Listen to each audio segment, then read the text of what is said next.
Hello students, welcome back to Golu's कक्षा। आज जैसे कि मैंने आप लोगों को बताया था कि आज मैं केमिस्ट्री की क्लास लेने वाली हूँ, तो आप लोगों के सीबीएसई टर्म 2 के सिलेबस के हिसाब से चैप्टर 4 एंड 5 है। चैप्टर 4 एंड 5 तो आज हम स्टार्ट करने वाले हैं कार्बन एंड इट्स कंपाउंड्स। तो चलिए देखते हैं इसके अंदर क्या क्या चीजें दी गई है।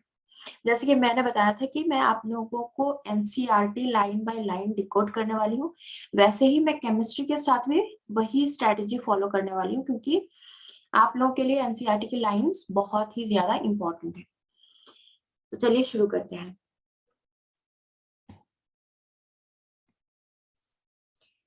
फूड, क्लोथ्स, मेडिसिन्स, बुक्स और many of the things that you listed are all based on this versatile element carbon। तो ये जो versatile element carbon है, उससे क्या क्या चीजें बन सकती है, वो क्या क्या कंपाउंड्स फॉर्म कर सकता है। वो फूड भी हो सकता है, वो क्लोथ्स भी हो सकता है, मेडिसिन होते हैं, बुक्स होते हैं, और बाकी बहुत सारी चीजें जो हम लाइक देखते रहते हैं। लाइक एनिमल्स में भी कार्बन पाया जाता है, एटमॉस्फेयर में भी कार्बन होता है, कार्बन डाइऑक्साइड प्रेजेंट होती है, ग्लूकोज में, जैसे कि फूड में यहाँ पे हम लोग मेंशन कर सकते हैं कि ग्लूकोज, ग्लूकोज में भी क्या होता है, कार्बन होता है। In addition all living structures are carbon based. तो जितने भी लिविंग स्ट्रक्चर्स हैं, ह्यूमंस हैं, बर्ड्स हैं, टाइगर, लायन, और जो एक्वाटिक एनिमल्स हैं, फिशेस और क्रैब्स, जितने भी हम लोग देख रहे हैं वो सारे क्या होते हैं, वो सारे कार्बन बेस्ड होते हैं। The amount of carbon present in the earth's crust in the atmosphere is quite major. मतलब हमारे अर्थ क्रस्ट में, अर्थ का जो ऊपरी हिस्सा होता है उसको अर्थ क्रस्ट बोलते हैं, और जो एटमॉस्फेयर होता है इसमें जो कार्बन की अमाउंट होती है वो काफी कम होती है। The earth's crust has only 0.02% carbon in the form of minerals like carbonates, hydrogen carbonates, coal and petroleum, and the atmosphere has 0.03% of carbon dioxide। तो हमारा जो एटमॉस्फेयर है, हमारा जो एयर है, उसमें 0.03% ऑफ कार्बन डाइऑक्साइड होती है। इसके अलावा हमारे अर्थ क्रस्ट में 0.02% कार्बन होती है, जो किस किस फॉर्म में रह सकती है, carbonates, hydrogen carbonates, coal and petroleum। In spite of this small amount of carbon available in nature, the importance of carbon seems to be immense। Carbon इतनी कम मात्रा में प्रेजेंट होती है पूरे नेचर में, बट स्टिल कार्बन का जो importance है वो काफी ज्यादा होती है। In this chapter, we will know about the properties of carbon which make carbon so important to us। इस चैप्टर में हम लोग क्या देखने वाले हैं, कार्बन की उन्हीं प्रॉपर्टीज को देखने वाले हैं जिसके वजह से कार्बन इतना महत्वपूर्ण हो जाती है हमारे लिए। ठीक है, तो देखिए, बॉन्डिंग इन कार्बन। तो कार्बन में कौन सी बॉन्डिंग होती है, द कोवेलेंट बॉन्ड। तो ये जो कोवेलेंट बॉन्ड होती है, कोवेलेंट बॉन्ड, कोवेलेंट बॉन्ड, ये किससे फॉर्म होती है, by sharing of electrons, by sharing of electrons, by sharing of electrons covalent bond का फॉर्मेशन होता है। In the previous chapter we have studied the properties of ionic compounds। अब ionic compounds क्या होते हैं, वो कंपाउंड्स जिनके बीच आयनिक बॉन्ड होता है, जैसे कि suppose sodium Na+ and Cl-। ये देखो, ये पॉजिटिव साइन है, ये नेगेटिव साइन है, इसके ऊपर पॉजिटिव चार्ज है। पॉजिटिव चार्ज का होना दैट मीन्स कि ये कुछ इलेक्ट्रॉन्स क्या करता है, लूज करता है during the chemical reaction, loss of electron, positive charge का मतलब। और यहाँ पे क्लोरीन के ऊपर क्या है, नेगेटिव साइन है, दैट मीन्स कि during the chemical reaction it gains some electrons. तो यहाँ पे क्या होता है, gain of electron, gain of electron. तो इनके बीच जो बॉन्ड फॉर्मेशन होता है वो काफी स्ट्रॉन्ग होती है, क्योंकि हमें पता होता है कि opposite charges always attract each other. तो ये पॉजिटिव एंड ये नेगेटिव एक दूसरे को अट्रैक्ट करते हैं और एक बॉन्ड का फॉर्मेशन करते हैं, जिसे हम क्या बोलते हैं, आयोनिक बॉन्ड। Ionic bond. तो आयोनिक बॉन्ड किन दोनों के बीच बनता है, एक हुआ कैटायन, इसके ऊपर क्या होता है, पॉजिटिव चार्ज, और दूसरा होता है एनायन, इसके ऊपर होता है नेगेटिव चार्ज। तो आई होप सबको क्लियर है व्हाट इज आयनिक बॉन्ड। अब नेक्स्ट पेज पे चलते हैं। यहाँ देखिए, और हम लोग क्योंकि ये जो आयनिक बॉन्ड होता है वो क्या होता है, आयनिक इन नेचर होता है, तो उसकी दोस्ती जो होती है वो काफी पक्की होती है, और हमें पता होता है कि पक्की दोस्ती को तोड़ने के लिए हमें मेहनत ज्यादा करनी पड़ती है। दैट्स व्हाई आयनिक जो भी कंपाउंड्स होते हैं उनके मेल्टिंग एंड बॉइलिंग पॉइंट काफी हायर होती है देन कोवेलेंट बॉन्ड। ठीक है, okay. Let us now study the properties of some carbon compounds. यहाँ पे हम सम कार्बन कंपाउंड्स के क्या पढ़ने वाले हैं, प्रॉपर्टीज पढ़ने वाले हैं। Most carbon compounds are poor conductors of electricity, as we have seen in chapter 2. तो कार्बन के कंपाउंड्स क्या होते हैं, वो पोर कंडक्टर्स होते हैं इलेक्ट्रिसिटी के, वो इलेक्ट्रिसिटी के पोर कंडक्टर्स होते हैं।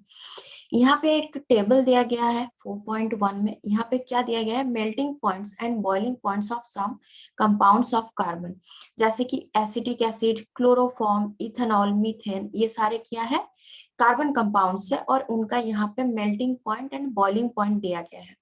इसमें हम एक चीज नोटिस कर सकते हैं कि कार्बनिक कंपाउंड्स जो भी होते हैं वो क्या होते हैं, they are covalent in nature.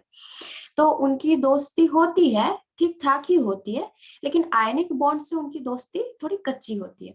सो उनको तोड़ने के लिए हमें ज्यादा उतनी मेहनत नहीं करनी पड़ती है जितना आयनिक बॉन्ड को तोड़ने के लिए मेहनत करना पड़ता है। सो आयनिक बॉन्ड का जो मेल्टिंग एंड बॉइलिंग पॉइंट्स होती है वो काफी हायर होती है than carbon compounds, because they are formed due to covalent bond. Electron sharing से उनका फॉर्मेशन होता है। अब क्योंकि आयनिक जो भी कंपाउंड्स होते हैं वो आयनिक फॉर्म में एग्जिस्ट करते हैं, लाइक सोडियम प्लस और chlorine minus, I mean chloride ions, तो ये सारे क्या करते हैं, आयंस क्या करते हैं, इलेक्ट्रिसिटी का कंडक्शन करते हैं। तो क्योंकि यहाँ पे आयनिक कंपाउंड में आयंस का फॉर्मेशन होता है, तो इलेक्ट्रिसिटी का भी कंडक्शन होता है, वो या तो मॉल्टन स्टेट में होगा या फिर किस स्टेट में होगा, उनके सोल्यूशन स्टेट में। बट कार्बन के जो कंपाउंड्स होते हैं वो तो कोवेलेंट बॉन्ड से बनते हैं, सो वो आयंस का फॉर्मेशन नहीं करते हैं, दैट्स व्हाई वो इलेक्ट्रिसिटी का कंडक्शन भी नहीं कर पाते हैं। तो इस दिए गए डाटा से हम देख सकते हैं, ये टेबल से हम देख सकते हैं कि the boiling and melting points of the carbon compounds, we find that these compounds have low melting and boiling points as compared to ionic compounds. ठीक है, we can conclude that the forces of attraction between the molecules are not very strong. इसलिए क्या होता है कि इनकी melting and boiling point क्या होता है, कम होता है ionic compound से। Since these compounds are largely non-conductors of electricity, we can conclude that the bonding in these compounds does not give rise to any ions. अब हम लोग नेक्स्ट पेज पे जाते हैं, देखते हैं यहाँ पे क्या लिखा हुआ है। We know that reactivity, we know that the reactivity of any element क्या होता है कि टेंडेंसी होता है to attain a completely filled outer shell. यहाँ पे कंप्लीटली फिल्ड आउटर सेल मतलब होता है कि उसके आउटर मोस्ट सेल में कितने इलेक्ट्रॉन्स प्रेजेंट होंगे, 8 electrons. Okay, elements forming ionic compounds achieve this by either gaining or losing electrons from the outermost cell. जैसे कि मैंने बताया, आयनिक कंपाउंड्स क्या करते हैं, वो आइदर इलेक्ट्रॉन्स को लूज करते हैं या फिर गेन करते हैं, एंड ऐसा करके वो अपना आउटर मोस्ट सेल की जो ऑक्टेट है वो कंप्लीट करते हैं। In the case of carbon, it has 4 electrons in its outermost shell and needs to gain और lose 4 electrons to attain noble gas configuration. तो कार्बन के केस में क्या होता है कि इसके आउटर मोस्ट सेल में 4 इलेक्ट्रॉन्स होते हैं। इन केस ऑफ कार्बन क्या होता है कि इसके आउटर मोस्ट सेल में, आउटर मोस्ट जो वैलेंस सेल होती है उसमें इसको उसमें 4 इलेक्ट्रॉन्स होते हैं, 4 इलेक्ट्रॉन्स होते हैं, लाइक दैट 4 इलेक्ट्रॉन्स। तो कार्बन क्या कर सकता है, आइदर 4 कार्बन वो दे सकता है या फिर आइदर 4 कार्बन वो ले सकते हैं, क्योंकि उसको ऑक्टेट कंप्लीट करना है। तो वो उसके पास 4 कार्बन होते हैं आउटर मोस्ट सेल में, और अंदर में क्या होता है 6 प्रोटॉन्स। न्यूक्लियस में उसके क्या होता है 6 प्रोटॉन्स होते हैं। ओके, तो उसके आउटर मोस्ट सेल में कितने इलेक्ट्रॉन्स होते हैं, 4 इलेक्ट्रॉन्स होते हैं। तो वो आइदर 4 इलेक्ट्रॉन्स ले सकता है, it could gain 4 electrons forming C4 minus anion, but it would be difficult for the nucleus with 6 protons to hold on to 10 electrons, that is 4 extra electrons. लेकिन इसके न्यूक्लियस में कितने प्रोटॉन्स है, 6 protons है, right. इसके nucleus में होते हैं 6 प्रोटॉन्स न्यूक्लियस में। तो अगर हम और 4 ऐड करते हैं इलेक्ट्रॉन्स, तो इसके पास कितने हो जाते हैं टोटल, -10 इलेक्ट्रॉन्स। इसके पास -10 इलेक्ट्रॉन्स हो जाता है, जो कि वो क्या करता है, वो काफी हार्ड हो जाता है उसको, मतलब उसको मैनेज करना फॉर कार्बन, क्योंकि उसका न्यूक्लियस काफी छोटा होता है और उसमें 6 प्रोटॉन्स होते हैं, तो वो और एक्स्ट्रा 4 इलेक्ट्रॉन्स को वो मैनेज नहीं कर पाता है। अब दूसरा उपाय क्या है कि it could lose 4 electrons forming C4 plus cation. तो C4 प्लस कैटायन भी वो बना सकता है 4 इलेक्ट्रॉन्स को लूज करके, but it would require a large amount of energy to remove 4 electrons leaving behind a carbon cation with 6 protons in its nucleus holding on to just 2 electrons. That means अगर 4 electrons को हम निकालना चाहेंगे तो हमें बहुत सारी एनर्जी उसको देना पड़ेगा। एक को निकालने के बाद फिर उसके पास क्या होता है 3 इलेक्ट्रॉन्स बचते हैं, और यहाँ पे उसके 6 प्रोटॉन्स है। तो फिर से एक एक करके अगर हम इलेक्ट्रॉन्स निकालते जाएंगे तो न्यूक्लियस का जो अट्रैक्शन फोर्स है वो क्या होता है कि बढ़ता जाता है।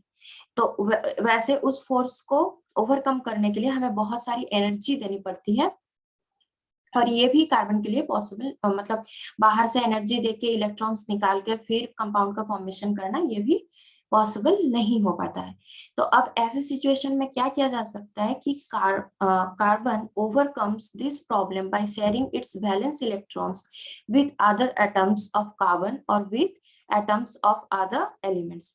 तो ये जो सिचुएशन अराइज होता है कि ना वो 4 इलेक्ट्रॉन दे सकता है ना वो 4 इलेक्ट्रॉन गेन कर सकता है, तो इसको ओवरकम करने के लिए वो क्या करता है कि 4 इलेक्ट्रॉन्स जो है उसको वो शेयरिंग पे दे देता है विद या तो कार्बन के साथ या फिर दूसरे किसी एलिमेंट के साथ। Not just carbon but many other elements, और भी बहुत सारे एलिमेंट्स है जो form molecules by sharing electrons in this manner.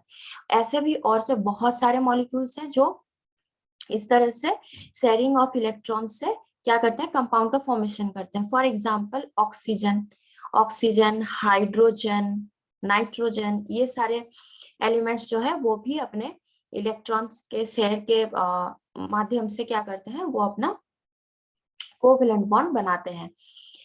The shared electrons belong to the outermost cells of both the atoms and, यहाँ पे याद रखना है कि जो इलेक्ट्रॉन वो शेयर करते हैं वो outermost shell of both the atoms को बिलोंग करता है and lead to both atoms attaining the noble gas configuration. और वो दोनों एटम्स को क्या करता है, नोबेल गैस कॉन्फ़िगरेशन को अटेन करने में हेल्प करता है, क्योंकि वो दोनों के पास क्या होता है, दोनों के आउटरमोस्ट सेल में वो मतलब काउंट हो जाता है। तो वो दोनों के लिए क्या होता है कि वो नोबेल गैस कॉन्फ़िगरेशन को अचीव करने में हेल्प करता है।